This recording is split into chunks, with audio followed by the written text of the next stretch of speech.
Hi, it's Ian here. Welcome back to another Ask Ian Anything About Marketing and Sales Q&A type thing. Today's question is about getting more meetings with high potential clients. So we'll answer that one after the break. See you there.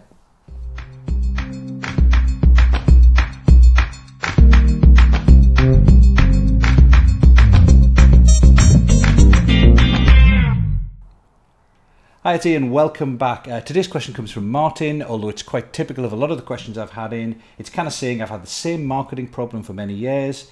The potential clients I meet at networking tend to be small, one-man companies who are very fee conscious. I want to work for those I'm not meeting at the moment, as I think I can help them the most. They're generally too busy working on their business rather than in it. What tips can you give me to help me at least get a meeting with them? I'm generally very good at converting prospects into clients once I have a meeting. Okay, so there are a couple of things here. I often like to draw an analogy between getting clients and dating. So if you want to get a date, if you want to build a romantic relationship with someone, the first thing you need to do is to actually meet them, to be somewhere where they're likely to be. So, when I was younger, I used to go out to clubs where there was music and dancing and drink, etc. And there were likely to be people who I would like and get on with there as well.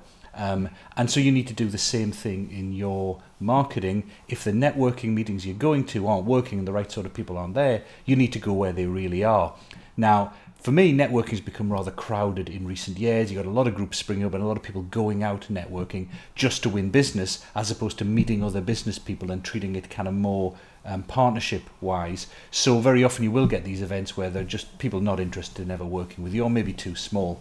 But there are still some events that have the right sort of people. My friend Pete Motley, for example, runs a couple of exclusive networking events. They're at a different time of the day. They vets the people who come to them, so they're at a higher level in bigger organizations. They always have a good speaker to attract that sort of person. So there are some events you can go to that do have the right sort of people. But going to the right places could also mean, for example, doing presentations to an industry association or a grouping of the sort of people you'd like to work with. So although you might like to work generally with more senior people who run a bigger business, pick a sector where those sort of people are likely to be and do a presentation on whatever it is you do to an industry association or a grouping of them. They're more likely to turn up to those industry association ones than the general networking. Or if they're not going to any kind of networking, one way of doing it is to write to them directly. Use direct mail. Get good at writing sales letters to get meetings. Going back to the dating analogy, another thing you might consider doing is asking someone else to introduce you. That's how I got a few dates in the early days. Friend of a friend introduces you. Hey, Ian likes you. Would you like to go out with him? Sort of thing. That's, of course, known as a referral in business. Great way of getting more referrals is to go onto LinkedIn, make sure you're connected to all the people you think know you well enough and trust you enough to recommend you or introduce you to people, and then go and look at who they're connected with and to see if there's anyone who would be a good potential contact for you, or to do a LinkedIn advanced search for the sort of people you're looking for by job title or industry or size of business, and then see who your common connections are and see if one of those people can introduce you. Don't use the LinkedIn connection request thing. Phone them up or drop them an email or speak to them face to face and say, hey, I noticed on LinkedIn you know John Smith. If you were me, how would you go about getting introduced? 8 times out of 10 they're going to introduce you themselves. If they can't because they don't know them well enough or they're not comfortable enough yet, they'll usually give you some good advice anyway. So use LinkedIn to get more of those friend of a friend introductions. The final thing to think about is, even when you're in the right place, meeting the right people and getting introductions, you can kind of double your success rate of getting these meetings by making the meeting more valuable for the people you're asking to meet with. If you think about it, the way people go through their buying process, they usually start off not knowing they have a problem or an opportunity, then they become aware of it, but they don't want to buy anything right then. They want to think about it, explore their problem, look at the different options, look for the root causes, etc. And then finally they move on to hiring someone to help them or solving it in some other way.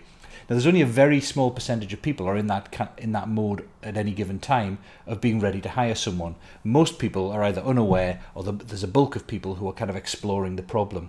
Now, in that phase, they don't want to have a sales meeting with you. They don't want to hear you tell them about why they should work with you, because they're not ready to buy yet. But what they are interested in is useful, valuable information about their problem. So if you can create a meeting where you share useful, valuable information, they're much more likely to say yes to that meeting. So it could be you share some benchmarking information. If you're an accountant, benchmarking information on good accounts payable numbers, or good practices for reducing your debtor days, or all that sort of stuff. If you're a consultant, whatever your topic is, create a best practice, a couple of best practices case studies and offer to share that with people. So people are going to be much more willing to have a meeting with you if you've got some useful information to share rather than just talk to you about working together. Once you're in that meeting, of course, you share your useful information, you give them great value, and then you ask them, well, out of the areas we've talked about, which of those are the biggest issues for you right now or the biggest priorities? They'll then say, it was that one, it was I need to reduce my accounts payable, it's a big problem there.